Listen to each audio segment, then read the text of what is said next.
parte de la sociedad, no nacional, sino universal, dice, hay que vivir al día, porque lo que importa es vivir al día. Sin embargo, muy pocos se detienen a pensar que lo más corto que tiene el ser humano es el presente. Lo que más gravita en la vida de uno es el pasado, y lo que está por venir, que es el futuro, es lo impensado, lo desconocido, lo que no sabemos cuánto tiempo durará en llegar, y cuando llega, cuánto tiempo tan cortito se transforma en presente, y de presente pasa ese futuro inmediatamente a ser pasado. Es decir, lo que más tenemos los seres humanos es pasado, incierto el futuro y muy cortito el presente. Sin embargo, vivimos al revés, vivimos creyendo que el presente es lo que vale, lo que importa, lo que trasciende, y es el momento más corto. En la política pasa exactamente lo mismo. La gente cree que cualquier cosa es válida, descolgando su propia historia, dejando afuera sus propias convicciones, porque total hay que llegar. Total hay que lograr un objetivo, y ese objetivo muchas veces, que fue marcado por una ideología, por un sentimiento, por una forma de ver la vida, se va transformando en logro el objetivo individual, el mío, el del yo, pero no el del nosotros. Y entonces allí el político empieza a fracasar, se transforma en una persona que dejó sus convicciones en el pasado cuando trabajaba para el nosotros colectivo, y se transformó en ese yo interior sin manifestación del nosotros. Esto, que parece filosofía, es tan simple y tan real que todo el tiempo nosotros vemos que vienen de un sector y terminan en otro, porque ellos dicen haber logrado el objetivo. Pero ese objetivo se logra en lo personal y no en lo colectivo, porque en lo colectivo van dejando una huella de que antes pensaban de una forma y ahora le hacen creer a los que pensaban de esa manera, que creyeron en ese personaje, o sea quien fuere, y que ahora ya no piensa más así, piensa lo opuesto, o piensa parecido al opuesto, o piensa distinto a lo que pensaba. Y entonces encontraron una explicación, decir, y el ser humano tiene derecho a cambiar. Y hasta acomodaron en la política argentina una frase que dice, y se puede cambiar de partido político, lo que no se puede cambiar es de simpatía de un equipo de fútbol. Bueno, todo esto pertenece a la justificación de lo injustificable, es decir, de querer negar que los seres humanos nos movemos por nuestro propio pasado y que nuestro propio pasado influye. Cuando Perón crea el peronismo, todos venían de un lugar distinto. Había socialistas, comunistas, nacionalistas, radicales, conservadores, independientes, y con eso se fue conformando el peronismo. Es decir, los padres fundadores del peronismo no eran peronistas, eran otra cosa. Esos padres fundadores que hicieron el 17 de octubre tuvieron su descendencia en aquellos que son los puros peronistas, es decir, los hijos de esos fundadores ya eran propiamente o exclusivamente peronistas. Entonces tenemos a los padres fundadores, a los puros peronistas y a los descendientes de los puros peronistas, que son las generaciones 2 y 3 que vienen en estos largos 70 años de ese movimiento. Y entonces llega un tiempo en donde la sociedad, en esas tercera o cuarta generaciones, no se dio cuenta que a la inmortalidad de Perón empezaron algunos a regresar a su origen.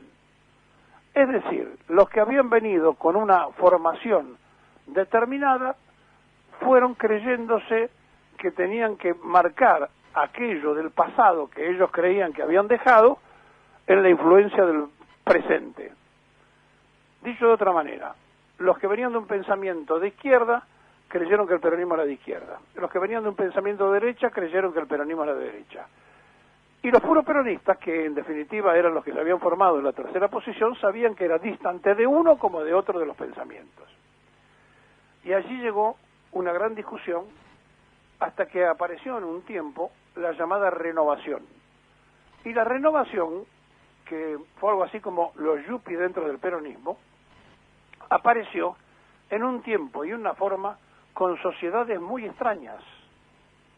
Por ejemplo, una de las sociedades que conformó aquella renovación fue dada por el social cristianismo que había nacido en los movimientos que ya se venían manifestando en distintas expresiones, incluso en el sindicalismo. Había un movimiento que se llamaba ASA, la Acción Sindical Cristiana, que quería meterse como cuña, en el nacimiento de la democracia cristiana, que fue un partido nacido a la vera del golpe del 55, y esa social cristianismo y esa democracia cristiana se fue dividiendo entre ellos en la Argentina. Un sector hizo un frente con el PI y el Partido Comunista, que eran los cristianos revolucionarios. Otro apareció metiéndose con una sociedad del peronismo que se quería renovar, enfrentando a la ortodoxia, que fue lo que se usó con Antonio Cafiero.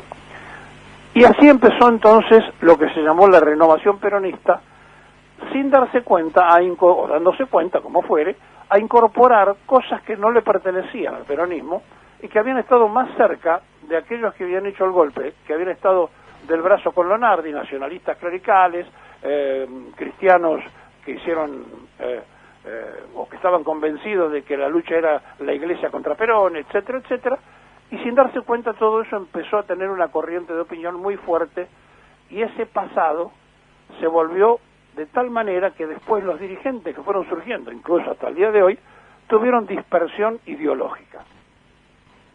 Es difícil entonces, cuando uno trata de explicar que el pueblo argentino, que es mayoritariamente peronista, pone los votos, y los que se sientan a ejercitar las órdenes de ese pueblo que eligió no lo son, o vienen con pasados confundidos o distintos. Y esto viene a cuento porque se produce esa dicotomía, y entonces aparecieron después de Perón, que fundó una ideología, una doctrina y demás, y que fundó el peronismo, aparecieron los otros ismos. Apareció el menemismo, el dualdismo, el kirchnerismo, ismos que no fundaron ninguna ideología, ninguna doctrina, sino que eran referencias de líneas internas que tiraban para un lado o para el otro la doctrina, para tratar de ¿qué? De capitalizar lo que ellos creían que le podía ser conveniente para la operatividad política.